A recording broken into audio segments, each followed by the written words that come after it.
Hello, everyone. I'm Greg Otto with FedScoop TV, and today we're at the Public Sector Innovation Summit, and I'm talking with Neil Andrew, the Senior Solutions Architect for the Navy. Neil, thanks for joining us today. Thank you. Thanks for having me. Talk to me about what your top priorities are for this year. My top priorities right now is we're trying to move into a modern means of provisioning logistics solutions for both the Navy and the Marine Corps. Okay. Looking forward into the future. So as the intersection of modern technology capabilities come on board, how do we intersect our strategic thinking and provide for that future Navy task force for logistics in a worldwide context? So it's pretty massive, exciting stuff. All right. What technological or policy innovation is helping you over the next year institute what you just talked about? Yeah, it's a good question. The policies that's been assisting greatly has been the advancement that GSA and 18F has been doing, the ways to kind of break down the perceived restrictions that the acquisition framework has in Interesting. place. Okay.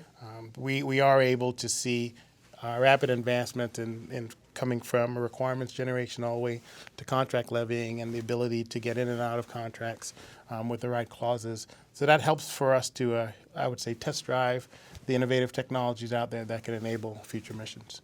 Name one way in which your office is driving innovation across the Navy, or even because I know that your offices collaborate across the military, it can be across the entire military set. How are you really driving innovation in your office?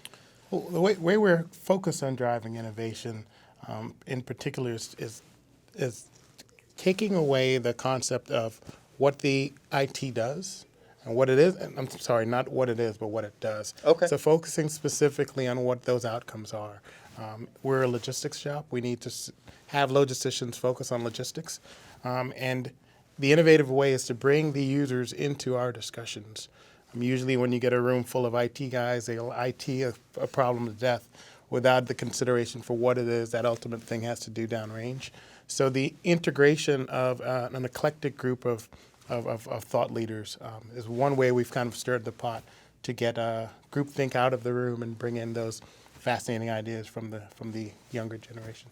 So whether it's getting actual technology projects off the ground or new rules or new ways of procuring technology, we're at an interesting time. We're only a few months away from a new administration.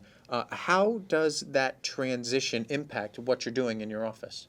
Specifically within the Department of Defense context, it does not. Okay. Our mission continues regardless of political climate. Budgets may expand or shrink, but the mission and the impact to the American people doesn't go away. So we try to focus on the things that we can solve, which is providing the information technologies for the Department of Navy and that mission set on behalf of the nation, and we let the politics take care of itself. I want to go back to something that you talked about because it's really very interesting to me, the way GSA and 18F are working on helping agencies use better procurement techniques. How beneficial has that been in your office? Because I've heard a lot about what 18F is doing across the civilian agencies, but did not know that it was trickling down into the defense side of things. Absolutely. So what 18F has done at the federal agencies, the Secretary of Defense himself has brought on the Defense Digital Services that sits within the Pentagon, which is Right. an offshoot, and we've been leveraging them.